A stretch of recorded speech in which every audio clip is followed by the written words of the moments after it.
পাখি, হাট, কত সুন্দর পরিবেশ। এই যে মুক্ত বাতাসে চলতেছে ফিরতেছে, কোনো ভয় নাই, ডর নাই। তো এদের খাবার বাইরে থেকে কেউ দিতে পারবে না।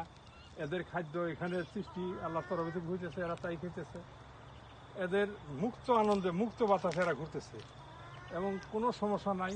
তো এদেরকে আমি দাওয়াত দিয়ে গেলাম, ভাই তোমরা হাঁস ভাইরা তোমরা একটু বাংলাদেশে যাইও, কোনো সমস্যা নাই, ধরবো আর খাবো, ধরবো আর খাবো।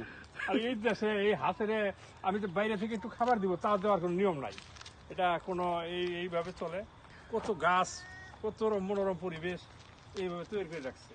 এই যে হাঁস আসতেছে, হাঁস ভাই সালাম আলাইকুম, তুমি বাংলাদেশে যাই ভাই, কোনো ভয় নাই তোমার, খালি চাকু না খালি দিচ্ছে।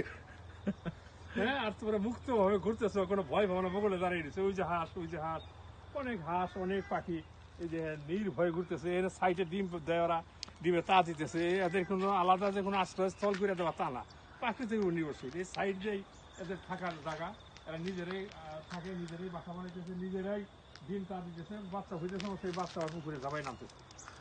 মানে একটা আল্লাহর যে একটা পদত্ব, এরা অন্য একটা জাতীয়। এরা যে আমরা আর্টিফিশিয়াল খাওয়া, তারপরে আমাদের দেশে যে ওই যে দেয় হাইব্রিড খাওয়া, এই সমস্ত এদের দেশে নাই। আল্লাহর প্রাকৃতিকের উপর যেগুলো হয় সেগুলো এরা বিশ্বাসে এবং তাই খায়। ঠিক আছে, আজের মতো থাক, পরে আবার কথা বলবো। আসসালামু আলাইকুম।